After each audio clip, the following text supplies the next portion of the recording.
Emily Thompson gazed out at the city of New York from the window of her 20th floor apartment. At 60 years old, she had built a comfortable life as a university history professor, but something always seemed to be missing. The orange hues of the sunset painted the skyscrapers in golden tones as she absent-mindedly adjusted her graying hair, tied back in a discreet bun. "Mum, are you sure you want to go through with this surgery tomorrow?" The voice of her daughter Olivia, a 32-year-old. "Doctor?" interrupted her thoughts. "It's just your gallbladder, but still..." Emily turned to face her daughter, noticing the concern in her brown eyes. "Sweetheart, it's a routine procedure. There's nothing to worry about." She smiled, trying to convey a confidence she didn't entirely feel. The apartment was quiet, save for the distant hum of traffic below and the ticking of the old wall clock, an heirloom from her grandmother. Michael, her 65-year-old husband, was absorbed in his laptop in the study, likely tying up loose ends. For the architecture firm he ran, "You could at least consider postponing," Olivia insisted, sitting down on the brown leather couch. "The hospital is swamped and..." "Olivia," Emily interrupted gently, sitting beside her, "I've been dealing with this pain for 3 months. The longer I wait, the worse it could get. It's better to get it over with." Olivia's phone buzzed and she quickly checked the message. "Nathan is worried too. He wanted to be here, but he got stuck with an emergency shift at the ER." Emily smiled, thinking of her youngest son, also a doctor like his sister. "You two need to stop acting like I'm a terminal patient. It's just laparoscopic surgery." At that moment, Michael emerged from the study, his reading glasses perched on the tip of his nose. "Emily, have you packed everything for tomorrow?" "It's all ready," she replied, pointing to a small suitcase near the door. "I'll only be in the hospital for 2 nights. I don't need much." As the night deepened, so did a restlessness Emily couldn't quite explain.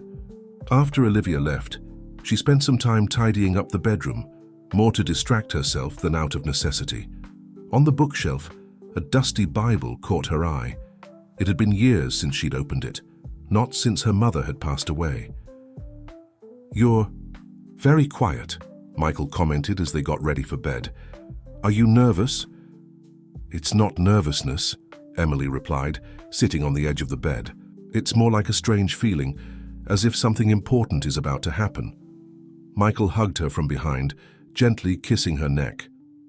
"Everything will be fine, love. By this time tomorrow, you'll already be recovering from the anesthesia, and in a few days all of this will just be a memory." Emily lay down, but sleep was slow to come. Through the bedroom window, she could see a few stars stubbornly shining despite the city's light pollution. Her thoughts drifted to her childhood, when she used to go to church with her mother every Sunday. How had she drifted so far from that faith?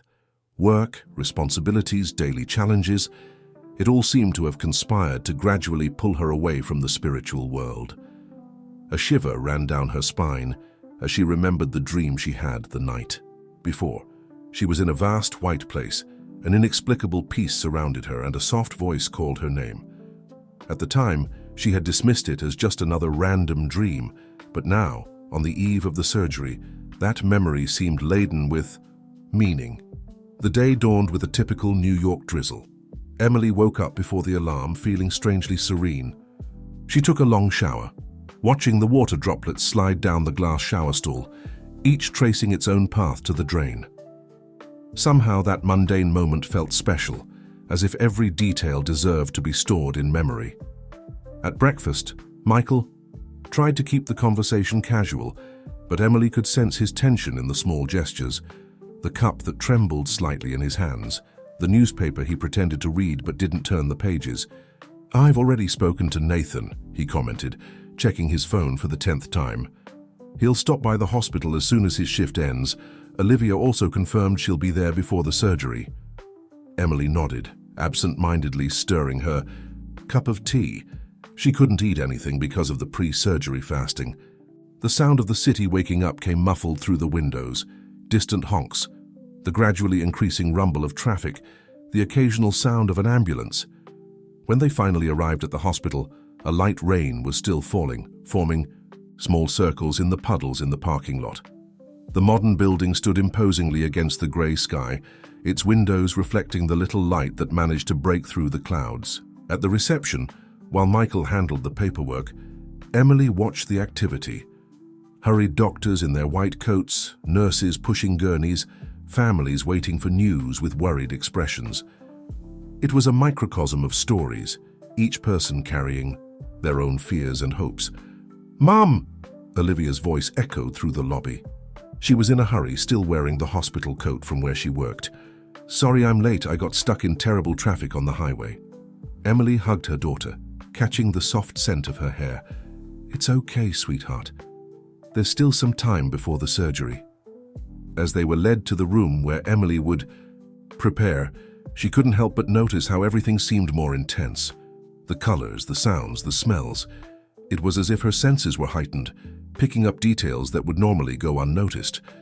The room was simple but comfortable, with a large window overlooking an internal garden in the hospital. Emily changed into the hospital gown, while a nurse checked her vitals and asked the usual questions. "Are you feeling okay? Any allergies we should know about?" No known allergies," Emily replied, watching the nurse jot something down on her clipboard. Michael held her hand, trying to maintain a confident smile. Olivia reviewed the medical chart, her professional demeanor mixing with her concern as a daughter. It was when Nathan arrived, still wearing his emergency room uniform, his dark hair slightly disheveled. "Sorry, Mom. The shift was crazy, but I managed to swap with a colleague to be here." Emily smiled at her youngest son, so much like her, in her youth. "You two," she said, looking at her children, "need to stop worrying so much. I'm stronger than I look." A comfortable silence settled in the room, interrupted only by the routine sounds of the hospital. Emily closed her eyes for a moment, that strange feeling of anticipation still present in her chest. It was as if she were on the brink of something important, something that would change everything. The medical team arrived promptly, and it was time for temporary goodbyes. Emily kissed each of her family members, memorizing their faces. Michael, with his teary blue eyes, Olivia trying to maintain her professional composure, Nathan with his worried smile. "See you soon," she said as they wheeled her to the operating room. The hallway seemed endless, the fluorescent lights creating a path of brightness guiding her into the unknown. Emily didn't know it, but she was about to experience something that would transform not only her life, but also the lives of everyone around her. The operating room was a sterile and cold environment, dominated by the metallic gleam of equipment and the rhythmic sound of heart monitors. Emily observed everything with a peculiar curiosity as the medical team prepared. The anesthesiologist, a middle-aged man with kind eyes, approached her gurney. "Mrs. Emily, I'm going to start administering the anesthesia now. You might feel a bit drowsy, which is completely normal." His voice was calm and professional. Emily nodded, feeling the cold liquid entering her veins through the IV. The ceiling lights began to grow more intense, almost hypnotic. It was strange, how every detail seemed important at that moment. The soft hum of the equipment, the low murmur of the doctors communicating, the cold touch of metal against her skin. "Count with me to 10, requested the anesthesiologist. 1, 2, 3. The words began to feel heavy on her tongue. The last thing Emily registered was a peculiar thought about how the fluorescent light formed a halo around the surgeon's head. The procedure was progressing normally. The team worked with precision, removing the inflamed gallbladder through small incisions. Everything pointed to a successful routine surgery, until the monitors began to emit insistent alerts. "Pressure dropping." The nurse's voice sounded alarmed. "She's going into anaphylactic shock." The anesthesiologist acted quickly, but Emily's vital signs continued to plummet. In the hallway of the surgical center, Olivia noticed the unusual commotion. Years of medical experience made her heart tighten. Something was wrong. Nathan, who was by her side, also noticed. "Olivia, what's happening?" Before she could respond, one of the residents rushed out of the operating room, running toward the pharmacy. Olivia recognized the medications he carried on his return. They were for emergency cases. Inside the operating room, the team struggled to stabilize Emily, but for her, a completely different experience was beginning. Emily found herself floating above her own body. The scene below seemed surreal. Doctors and nurses moving frantically around the operating table, tense voices giving orders and requesting medications. It was like watching a movie in slow motion, but with extraordinary clarity. What a peculiar experience, she thought, surprised by how calm she felt. There was no fear, just a serene curiosity. It was then that she noticed the surgical room was beginning to grow brighter and brighter, not with the artificial light of the lamps, but with a different kind of luminosity, more natural and welcoming. A gentle force began to pull her upward through the ceiling of the hospital. Emily saw New York stretching out below her, the sea of buildings, the congested avenues, Central Park, like a green patch amidst the concrete. Everything seemed so small and yet so connected. The ascent continued until the entire city disappeared from view. The sky around her grew clearer and clearer until all spatial reference was lost. Emily found herself in an environment that defied any earthly description. There were no walls or ceiling, only a soft, enveloping light that seemed to come from all directions. It was then that she saw him. Jesus stood before her, but not as in the traditional paintings or images she knew. His presence was at once familiar and majestic, radiating a love so profound that Emily felt tears streaming down her ethereal face. "Welcome, beloved daughter." His voice resonated not through words but directly into her soul. It was as if every atom of her being vibrated in response to that divine presence. "Lord," Emily wanted to kneel, but realized she no longer had a physical body. She was pure consciousness, pure energy. "Do not fear," Jesus continued. "There is much you need to see and understand." The environment around them began to transform. Images started to form, as if they were watching a 360-degree movie. Emily saw scenes of the future unfolding, a society increasingly dependent on technology, people digitally connected but spiritually empty. "Watch closely," Jesus indicated. "What is to come will test the faith of many." The images showed a charismatic man, seemingly a world leader, using advanced technology to unite nations under his influence. His presence was magnetic, his seductive words promising peace and prosperity. But Emily could sense something deeply unsettling behind that facade. "The Antichrist," Jesus explained, "will come as a savior in times of chaos. He will use fear and confusion to manipulate hearts turned away from God."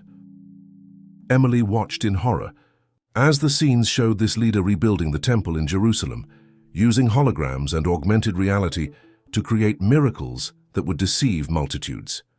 Technology would be his tool to create a false spirituality, a superficial substitute for true faith. "Why are you showing me this?" Emily asked, feeling the weight of responsibility in every vision. "Because you have a mission," Jesus replied. "Your time is not yet over. You must return and share what you have seen." "But how?" Emily questioned. "Who will believe me?" "Those who have ears to hear will hear," Jesus replied gently. "The world needs to be prepared for what is to come, not through fear, but through love and awareness."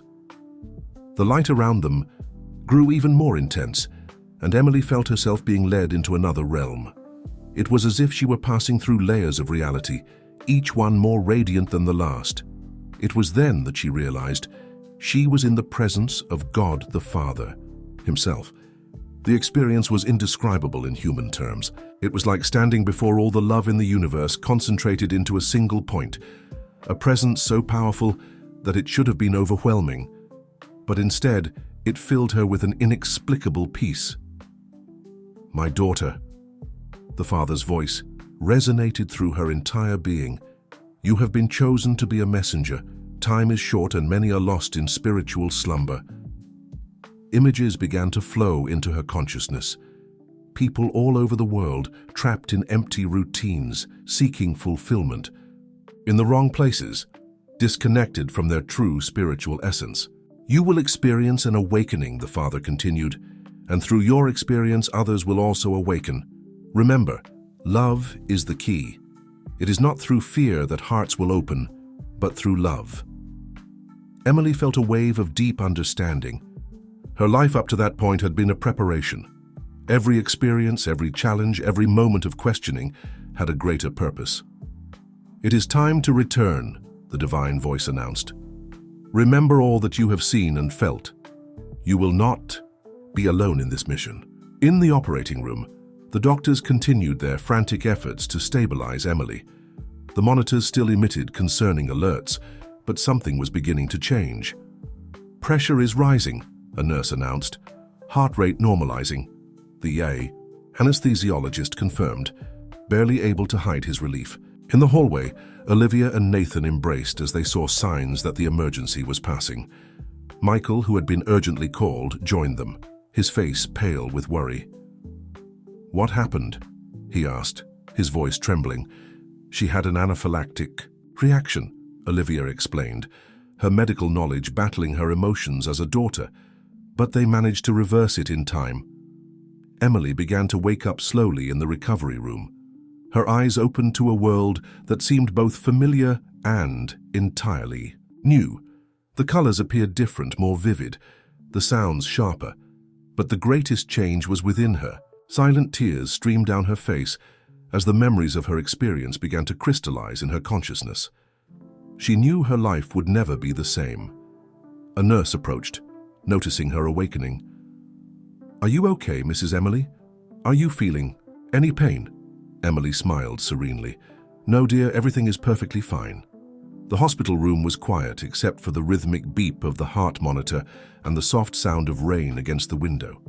Emily watched the water droplets trickling down the glass, each one reflecting a world of possibilities. 3 days had passed since her transcendental experience, and she was still processing everything she had gone through.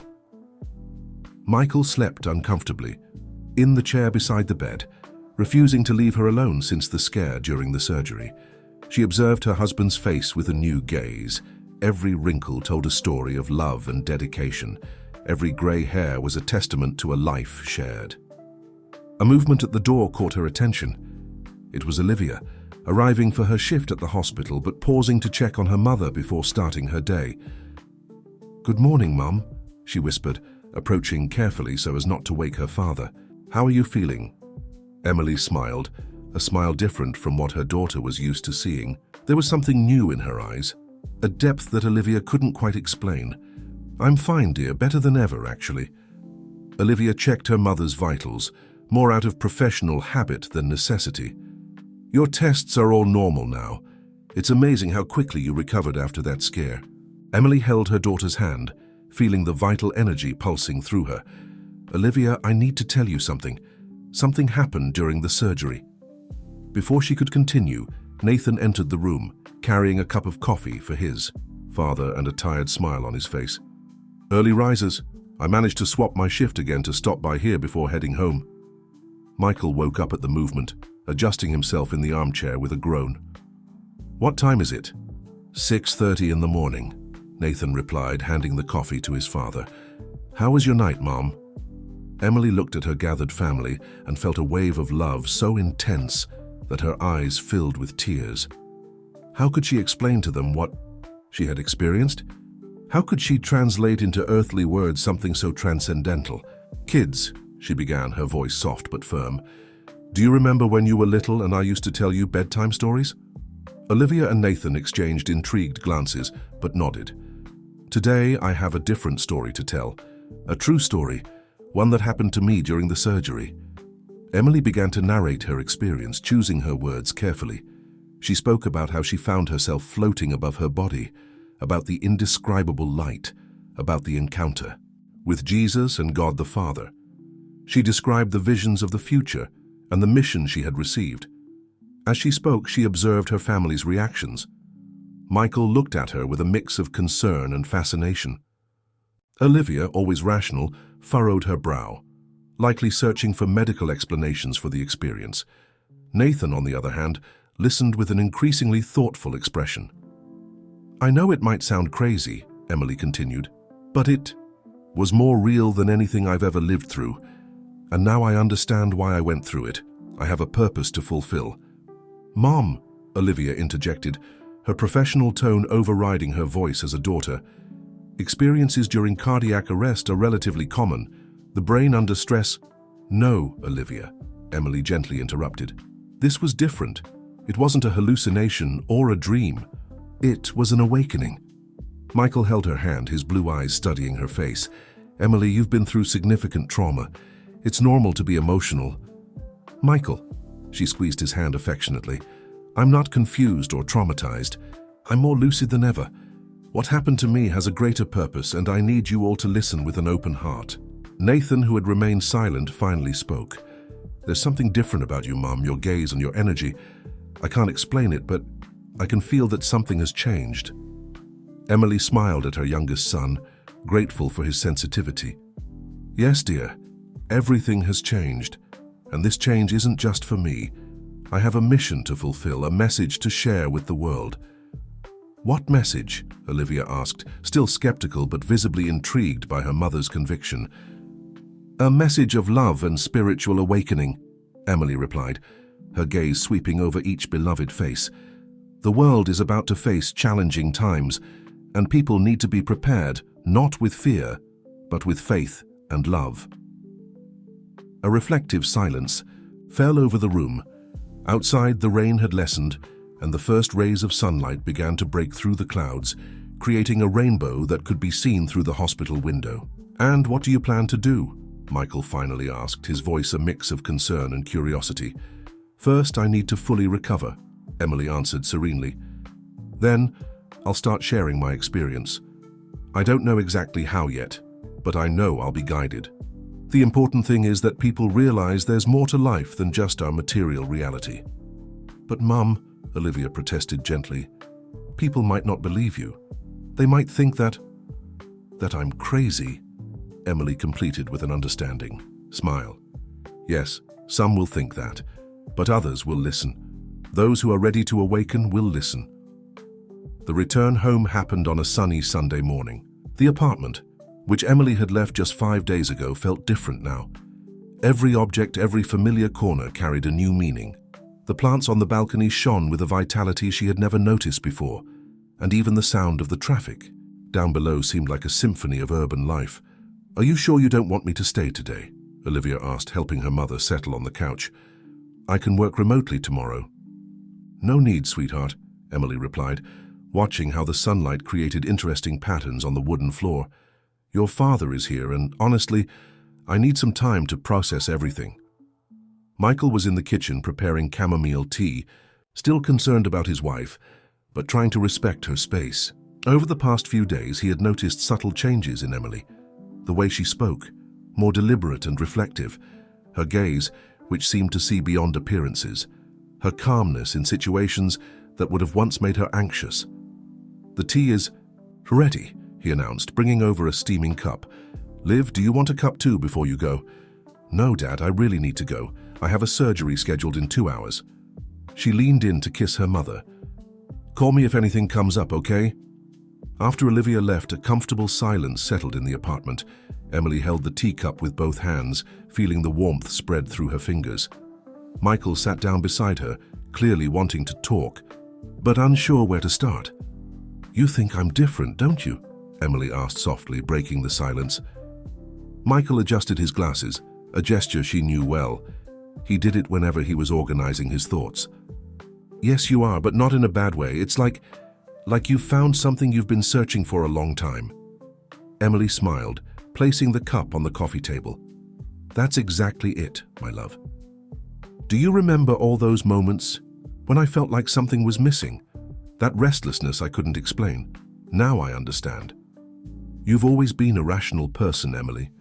You based your decisions on facts, on evidence. And now?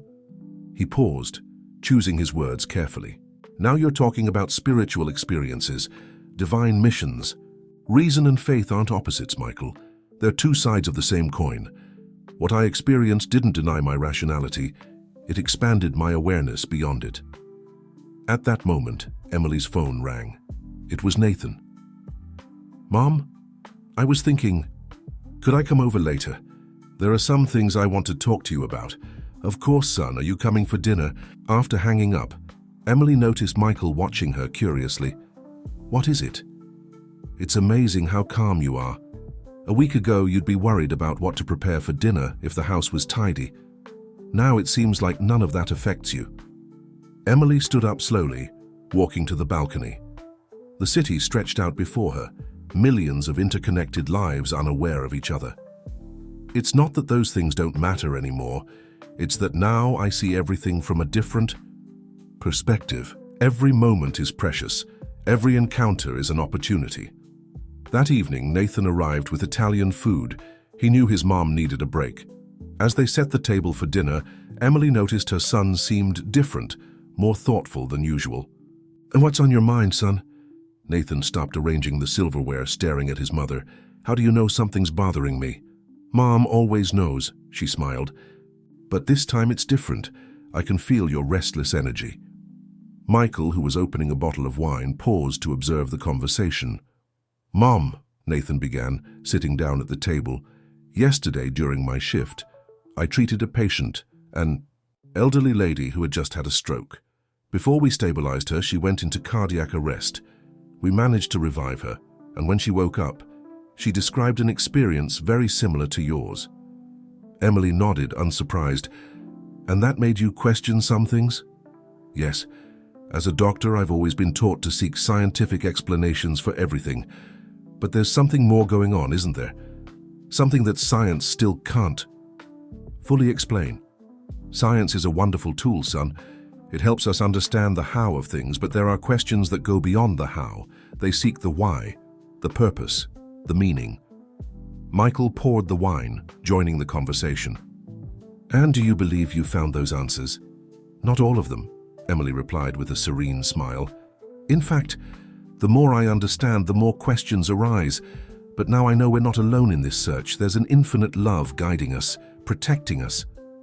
Nathan took a sip of wine, thoughtful. "You know what's most interesting? That patient I told you about, she also said she received a mission. She said she needed to warn people about something important that's about to happen." Emily felt a shiver run down her spine. "I'm not alone," she thought. "Others are receiving the same message." "And what do you plan to do now, Mom?" Nathan asked. "How will you share your experience?" Emily looked out the window of the dining room, where the city lights twinkled like earthly stars. "I'll start small. Maybe with a study group here at home, with people who are genuinely interested in listening. Later, who knows, I might give talks, write about my experience." "You'll face a lot of skepticism," Michael gently warned. "Yes, I will. But I'll also find people ready to listen, to awaken, and it's for them that I need to speak." Dinner continued in an atmosphere of intimacy and reflection. Emily watched her small family gathered together, feeling a deep sense of gratitude. Each one was processing their revelations in different ways. Michael with his loving concern, Nathan with his scientific and spiritual curiosity, and somewhere in the city, Olivia with her protective skepticism. Later, after Nathan had left, Emily spent some time on the balcony, gazing at the nighttime city. The stars, usually dimmed by light pollution, seemed brighter tonight, or perhaps it was her eyes that could now see them more clearly. "What are you thinking about?" Michael asked, joining her on the balcony. "About how everything is connected," she replied, leaning back against him. "Every person down there has their own story, their own struggles and dreams, and we're all part of something much bigger." Michael hugged her from behind as he had done for so many years. "You've really changed, my love, but somehow you're still the same Emily I fell in love with." "Love is the only constant," she murmured, recalling the words she had heard during her experience. "It's what keeps us anchored as we transform and grow." A week after her return, Emily organized the first gathering at her home. The group was small. Besides her family, she had only invited Eleanor, her best friend and literature professor, and Richard, a former student who had always shown an interest in spiritual matters. The room was set up with a cozy atmosphere. Scented candles spread a soft lavender fragrance, and freshly brewed coffee invited intimate conversation. Emily had moved some furniture to create a circle with the chairs, allowing everyone to see each other during the conversation. "Thank you for coming," Emily began, her gaze sweeping over each face in the room. "I know what I'm about to share might be hard to believe, but I ask only that you listen with an open heart." Eleanor, a woman in her early 60s with elegantly cut white hair, adjusted herself in her chair. Emily, we've known each other for 30 years. I've never seen you so odd different. There's a light in you. Richard, a 28-year-old philosophy professor, watched everything with intense interest. When I got your message talking about a transformative experience, I'll admit I was intrigued. You've always been so pragmatic in our university discussions. Emily began to narrate her experience, this time with more detail than she had shared with her family. She described the sensation of floating above her body, the indescribable light, the encounter with Jesus and God the Father. When she reached the part about the visions of the future, she noticed Richard leaning forward, completely absorbed. "What impresses me the most," he commented, "is how your experience aligns with similar accounts throughout history. Jung spoke about mystical experiences as manifestations of the collective unconscious. It's not just that, Richard," Emily gently interrupted. "It wasn't just a mystical or psychological experience. It was a real awakening, a call to a specific mission." Olivia, who was sitting between Nathan and Michael, couldn't contain her skepticism. "Mom, you have to admit it's hard to accept all of this without questioning. As a doctor..." "Liv," Nathan interjected, "sometimes we need to accept that there are things beyond our current scientific understanding. Remember the patient I told you about?" Eleanor raised her hand, asking to speak. "May I share something? 3 days ago I had a very vivid dream. I was in a vast garden, and a voice told me that important changes were coming, that we needed to prepare spiritually." Emily felt a shiver run down her spine. "It's no coincidence you're here today, Eleanor.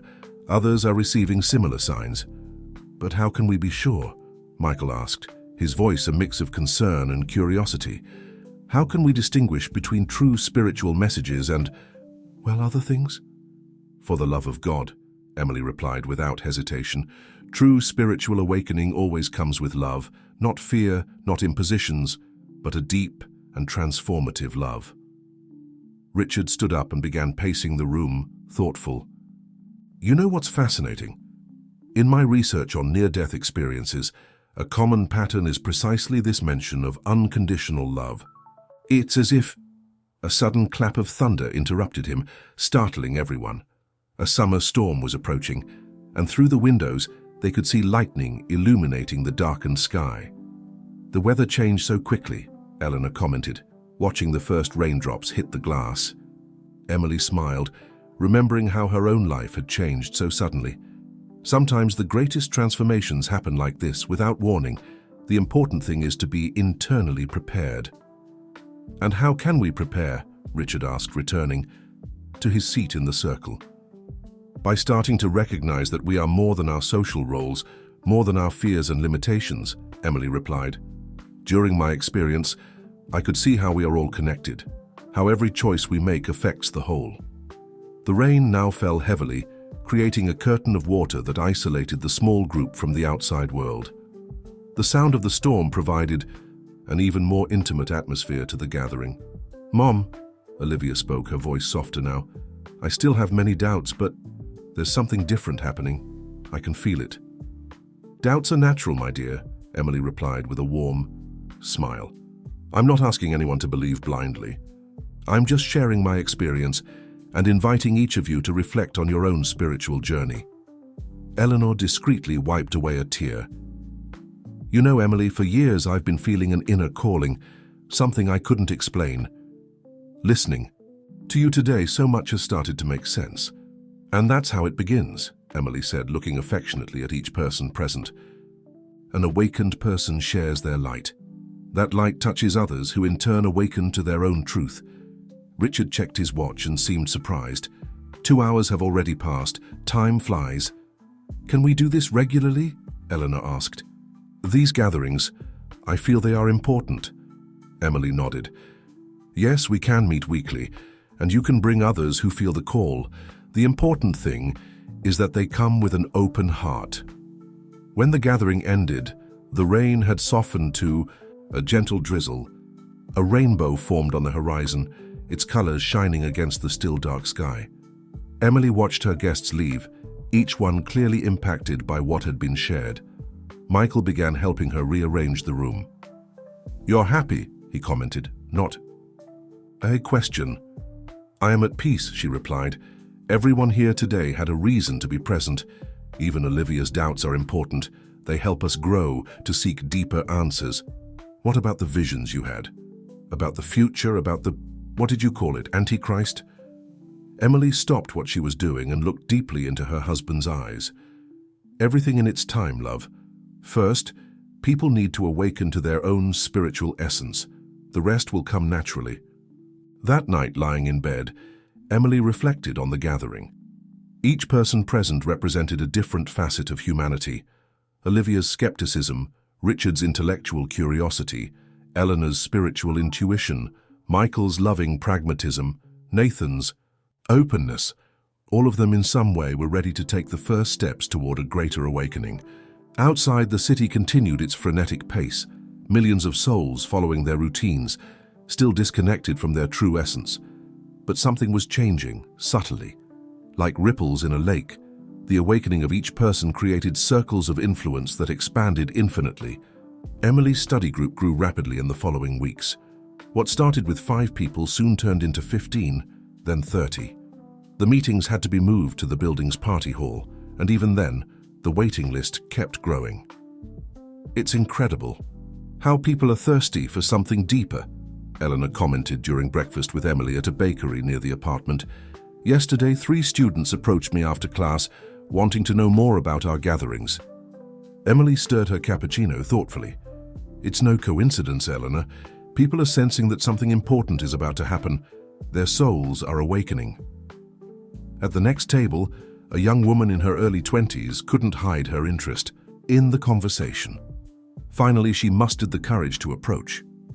"Sorry to interrupt," she said, "but I couldn't help overhearing. Are you talking about spiritual experiences?" Emily smiled warmly. "Yes, dear, would you like to join us?"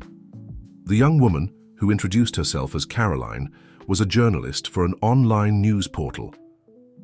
"Actually, I have a specific reason for asking. We're doing a series of reports on near-death experiences and spiritual transformations. It seems there's been a significant increase in cases over the past few months." Eleanor and Emily exchanged meaningful glances. "Tell us more," Eleanor urged, pulling out a chair for Caroline. "It's fascinating," the journalist continued, sitting down. "People from different places, cultures, and religions are reporting very similar experiences. Encounters with beings of light, messages about important changes to come, a call for spiritual awakening."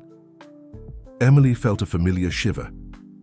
And all these people, they had near-death experiences. "Most of them did," Caroline replied, picking up her notebook. "But the most interesting thing is that some had these experiences during deep meditations or even in very vivid dreams.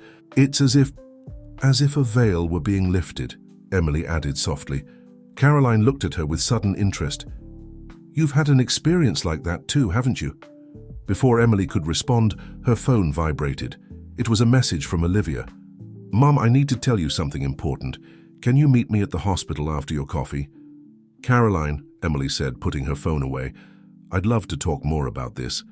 Why don't you come to our next meeting? I can give you the details." After exchanging contacts with the journalist and saying goodbye to Eleanor, Emily headed to the hospital where Olivia worked. She found her daughter in the cafeteria, looking agitated. "What's wrong, honey?" Olivia glanced around, making sure no one was nearby. "Remember that patient Nathan mentioned? The one who had an experience similar to yours?" "Yes, of course. She came back yesterday for a follow-up appointment and specifically asked to speak with me. Mom, the visions she had, they're exactly the same as yours." Emily felt her heart race. "About the future, about everything," Olivia interrupted, her voice trembling slightly.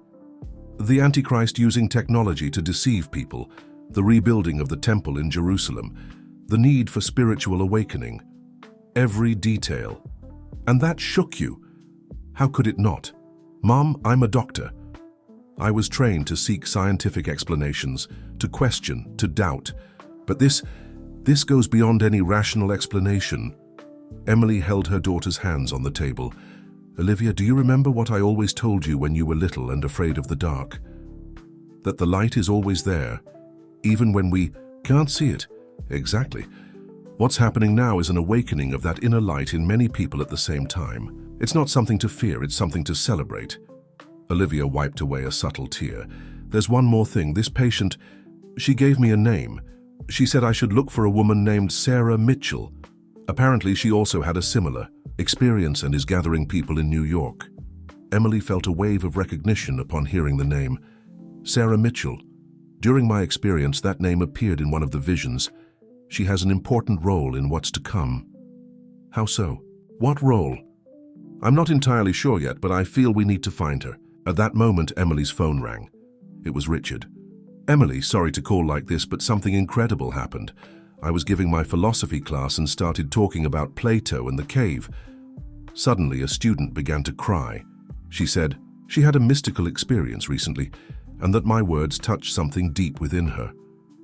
What's her name? Emily asked, though she already knew the answer. Sarah Mitchell. The meeting with Sarah Mitchell took place on a rainy afternoon at the Harvard Library. Emily arrived first, accompanied by Richard and Olivia. The place was practically empty, except for a few scattered students among the old shelves. What's she like? Olivia asked Richard, who was nervously adjusting his glasses. Young, probably around 25, long dark hair, but there's something in her eyes, a different depth. Emily was watching the rain through the window when she felt a presence. Turning around, she came face to face with a young woman, exactly as Richard had described. But it wasn't her physical features that struck Emily. It was the energy she radiated. You must be Emily Thompson, Sarah said with a serene smile. I've seen you in my visions. The two women embraced like old friends reuniting after a long separation. Olivia and Richard watched the scene, feeling the intensity of the moment. You've seen it too, haven't you? Emily asked softly. What's coming? Sarah nodded, sitting down at the table. Yes, during a deep meditation 3 months ago. It was as if my consciousness expanded beyond time and space. I saw the Antichrist's plan, how he will use technology to create a false spirituality. The rebuilding of the temple, Olivia murmured. Exactly, Sarah confirmed. But I saw something more. I saw groups of light forming in different parts of the world, people awakening simultaneously, preparing for the times ahead. Richard leaned forward. Is that why you're gathering people? Yes, I also have a study group like yours, Emily. But my focus has been mainly on young people. They are more open, less conditioned, and it will be through them that many changes will happen. Emily felt a chill as she remembered her visions. The youth will be crucial when technology starts being used to manipulate the masses. Exactly, Sarah agreed. That's why we need to unite them now, strengthen their spiritual connection before it's too late. Olivia, who had until then maintained her scientific skepticism, felt something shift within her. The patient who mentioned your name, she said, you would have an important message for us. Sarah closed her eyes for a moment, as if tuning into something beyond physical reality. When she opened them again, her voice had a different tone. Time is accelerating. Soon, a series of events will begin to awaken more people. We need to be prepared to welcome them, to guide them. What kind of events? Richard asked. Mass, mystical experiences, shared prophetic dreams, synchronicities impossible to ignore. The veil between dimensions is becoming thinner. Emily felt a deep resonance with Sarah's words. In my visions, I saw people awakening in waves. First a few, then in ever-increasing numbers. Yes, Sarah confirmed, and that's why our groups need to come together. Each one has a specific role in this global awakening. A loud thunderclap made the library windows shake. For a moment, the electric light flickered, leaving the room in semi-darkness before stabilizing. Again. It's no coincidence that we're here today, Sarah continued. Each of us represents a different facet of this awakening. Emily, you bring the wisdom of experience and a direct connection to the divine. Richard, your philosophical foundation helps build bridges between the rational and the spiritual. And Olivia, she looked directly at the doctor, your skepticism transformed into acceptance will be a powerful testimony for others who will come. And you? Olivia asked. What's your role? I'm a catalyst. My role is to connect the different groups, to create a network of light that will spread across the city, then the country, and eventually, across the world, Emily finished, recalling her visions. Sarah picked up her bag and pulled out a small notebook. Here's the list of all the groups I've managed to identify so far. These are people who have had experiences similar to ours, who have received the same call. As they examined the notebook, they noticed there were dozens of names, addresses, and brief descriptions of spiritual experiences. It was an invisible web of light that was already beginning to form. We need to act quickly, Sarah warned. The other side is also organizing. The technology that will be used to deceive the masses is already being developed. How so? Richard questioned. Advanced virtual reality, artificial intelligence capable of simulating spiritual experiences, devices that can directly influence consciousness, all of this will be used to create a false transcendence. Emily felt a weight in her heart as she remembered her visions of the Antichrist. He will use people's natural desire for spiritual connection to create a global religion based on technology and control, Sarah completed. That's why authentic awakening is so important now. People need to learn to distinguish between true light and its imitations. A group of students passed by them, laughing at something on their phones. The contrast between that everyday scene and the gravity of what they were discussing was surreal. Where do we start? Olivia asked, her voice revealing a new determination. Sarah smiled. We've already begun. This meeting is just the first wave of many to come. Now, we need to sync our groups, create a support and knowledge network. What about the others? Richard asked, flipping through his notebook. All these people. Each of them is already doing their part, even if they don't know it yet. The important thing is that we're ready when the time comes. The news spread like wildfire. Caroline's article on near-death experiences and spiritual awakening went viral within hours. What was supposed to be just a local report turned into a special series that attracted national attention.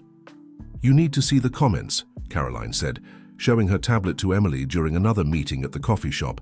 Hundreds of people reporting similar experiences. It's like your testimony opened a door. Emily watched the online reactions with a mix of hope and concern. The more people awaken, the stronger the resistance becomes. It was true. Alongside the positive reports, fierce critics emerged, scientists questioning the validity of the experiences, traditional religious leaders warning about false prophets, and skeptics accusing it all of being mass hysteria. At home, Michael watched everything with growing apprehension. Emily, are you sure you want to expose yourself like this? Some people are getting aggressive. I have no choice, love. It's part of the mission. The phone rang. It was Sarah, her voice urgent. Emily, have you seen the latest news? TechSpirit announced their new project. Emily turned on the TV just in time to catch the report. A charismatic CEO, Alexander Wright, presented what he called the future of spiritual experience, a virtual reality device that promised to simulate transcendent experiences. Using our proprietary technology, Wright explained in the video, we can recreate the sensations reported in near-death experiences, light, peace, encounters with spiritual beings, all accessible through our device. Emily felt her blood run cold. It was exactly like in her visions. We need to gather, Sarah said over the phone. All the groups. It's time. The meeting took place in the auditorium of a private university, kindly provided by a sympathetic professor. Over 200 people filled the space, representatives from various spiritual study groups in the city. Emily took the stage alongside Sarah. The young woman had changed in recent weeks. Her eyes carried an even greater intensity. What we are witnessing, Sarah began, is just the beginning. The technology will be used to create a false spirituality, a synthetic substitute for true divine connection. But how can we compete? Someone from the audience asked. They have resources, media, influence. It's not a competition, Emily interjected. It's an awakening. The technology can simulate the experience, but it cannot replicate the real transformation of the soul. Suddenly, the auditorium lights began to flicker. A strange buzzing filled the room, and several people brought their hands to their heads as if feeling an invisible pressure. "It's starting," Sarah murmured, her eyes closed in concentration. Emily felt it too, a wave of energy sweeping through the auditorium. People began reporting simultaneous visions, some crying, others in a state of ecstasy. "The veil," someone whispered, "the veil is breaking."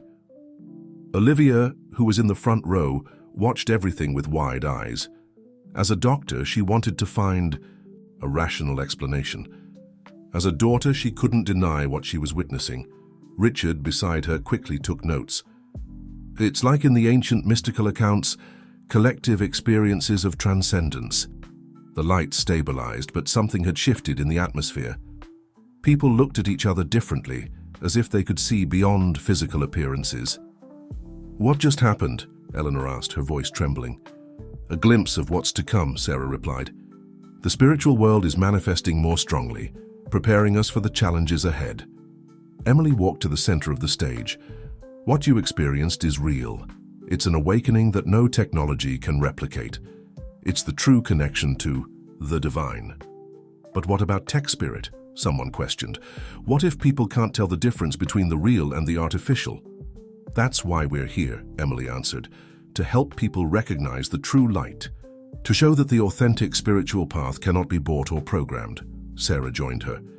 "Every person in this room has a crucial role. You are beacons of light in a world about to face its greatest darkness." Michael, who had been observing everything from the back of the auditorium, finally understood the magnitude of what was happening. It wasn't just about his wife or a small group. It was about a spiritual battle that was just beginning.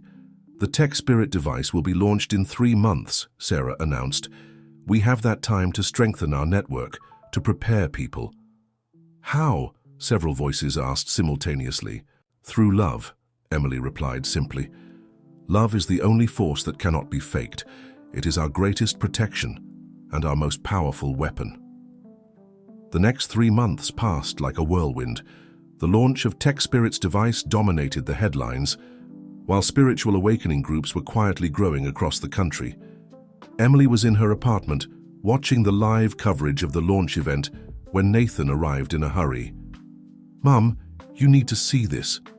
He turned on his tablet, showing images of people in different parts of the world having simultaneous experiences with the device. They did it. They're really replicating spiritual sensations. On the TV screen, Alexander Wright, CEO of Tech Spirit, was delivering his triumphant speech. "Today, we've democratized the spiritual experience. You no longer need to go through trauma or near death to access higher dimensions. Our technology makes this accessible to everyone."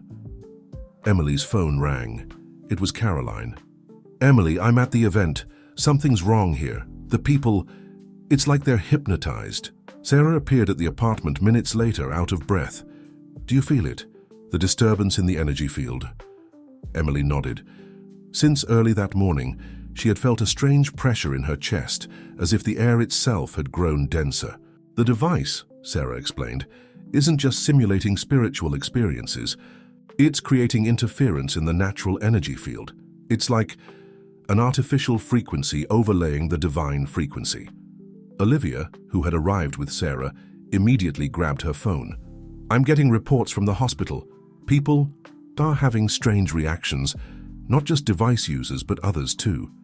"It's a chain reaction," Emily murmured, recalling her visions. "They're not just affecting individuals, they're manipulating the very fabric of reality." The TV now showed live images of people in ecstasy using the device. Their testimonies were disturbingly similar. Intense light, a feeling of unconditional love, encounters with spiritual beings. "How can people tell the difference?" Nathan asked, distressed. "If the experience is so similar?" "By resonance," Sarah replied.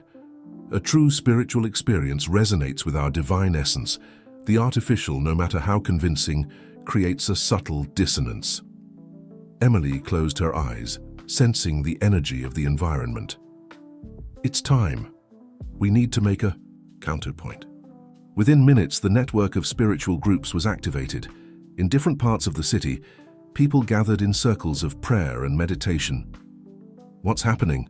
Michael asked, watching Emily and Sarah prepare for a live internet broadcast. "Her demonstration of true light," Emily answered, her voice carrying an authority he had never heard before. The broadcast began. Emily shared her experience once more, but now something different was happening. As she spoke, viewers across the country began reporting physical sensations, warmth in their chests, energetic vibrations, a deep peace that no device could replicate. "It's working," Sarah whispered, seeing the comments multiply. At TechSpirit headquarters, Alexander Wright was receiving concerning reports. Users of the device were starting to report interference, noise in the experience, as they described it. "Is it some kind of electromagnetic interference?" he questioned his technical team. "No, sir," an engineer replied, perplexed. "It's as if something is overlaying our frequency, something we can't measure or control." Emily continued her broadcast, now accompanied by live testimonials from people who had experienced authentic near-death experiences. The difference was palpable. While device users described standardized experiences, each real testimony was unique, deeply personal, and transformative. "True love cannot be programmed," Emily declared, her voice reaching thousands. "True spiritual connection is not a product to be consumed, but an awakening of our divine essence." Sarah, by her side, began guiding a collective meditation. Suddenly, reports of spontaneous mystical experiences began to emerge across the country. People who had never meditated described sensations of expanded consciousness, visions of light and encounters with the divine. "The veil is truly breaking," Nathan murmured, watching the events in awe. At TechSpirit headquarters, chaos had taken hold. The devices were starting to malfunction, not due to technical issues, but because users could now feel the difference between the artificial and the authentic. Alexander Wright watched his monitors with growing concern. What had begun as a technological triumph was turning into a spiritual awakening he could not control. "Shut it all down," he finally ordered. "Turn off all the devices." But it was too late. The wave of spiritual awakening had already begun, and no technology could stop it. 6 months had passed since the confrontation with TechSpirit. The failure of the device had triggered a series of events no one could have predicted. The company collapsed after investigations revealed that the technology caused addiction and long-term neurological side effects. Emily was in her vertical garden, watering the plants while watching the sunset in New York. The city seemed different now, more aware, more awake. Spiritual study groups had multiplied, creating a support network that stretched across the country. "Thinking about how much has changed?" Olivia asked, arriving for the weekly family dinner. Emily smiled at her daughter. The greatest transformation might have happened in Olivia. The once skeptical doctor now integrated science and spirituality into her practice, helping patients understand their own transcendent experiences. "I remember the day it all began," Emily replied. "A simple gallbladder surgery that changed not just my life, but so many others." The doorbell rang. It was Sarah, accompanied by Eleanor and Richard. Over the past few months, they had become an extended family, united by a common purpose. "I brought the latest statistics," Sarah announced as everyone settled in the living room. "Cases of spontaneous spiritual experiences continue to rise. It's like a chain reaction of awakening." Nathan, who arrived shortly after with Caroline, the two had started dating after working together, documenting the events, brought more news. "The reconstruction of the temple in Jerusalem has been postponed indefinitely," he informed them. "After the failure of TechSpirit, the investors backed off. It's like we've bought ourselves some time," Emily completed. "But the battle isn't over yet." Michael, who watched the group with paternal affection, had become a silent yet crucial supporter of the movement. His administrative precision had helped organize the growing network of spiritual groups. "Emily," Sarah called, her face serious, "I had another vision. The next step is coming." Everyone turned to the young woman. Her visions had proven too accurate to ignore. "What did you see?" Eleanor asked. "A new phase of awakening. It won't just be about individual experiences anymore. The collective consciousness is about to take a leap." Emily nodded. sensing the truth in Sarah's words. The children being born now, they're different, more aware, more connected to their spiritual essence. The awakening generation, Richard commented. It's fascinating how it all aligns with ancient prophecies and mystical texts. Caroline, who had become a respected journalist specializing in spiritual phenomena, added, "The reports are changing. They're no longer just near-death experiences. People are having revelations in dreams, during meditations, even in the middle of the day." "The veil between dimensions continues to thin," Emily explained. "What I experienced during my clinical death is becoming more accessible to everyone." Olivia picked up her bag and pulled out a small package. "I found this today while organizing some old things." It was the dusty Bible Emily had noticed the night before her surgery. Flipping through it, she found a passage marked by her mother. "In the last days I will pour out my spirit on all people. Your sons and daughters will prophesy. Your young men will see visions. Your old men will dream dreams." A reverent silence filled the room. Outside, the city lights began to flicker on, creating a terrestrial constellation that mirrored the night sky. "What happened to Alexander Wright?" Nathan asked, referring to the former CEO of TechSpirit. "I heard he retreated to a monastery in Tibet," Caroline replied. "Apparently, the experience led him to seek an authentic spiritual connection." Emily smiled. "Sometimes you have to lose yourself completely to find the true path." "What about the future?" Michael asked. "The visions about the Antichrist?" "They're still real," Sarah responded. "But now there are more awakened people, more prepared hearts. When he comes, he will face resistance not in weapons or technology, but in the inner light of every awakened being." Emily stood up and walked to the balcony. The city stretched out before her, millions of souls connected in an invisible web of consciousness. Her mission wasn't over. In fact, it was just beginning. But now she was no longer alone.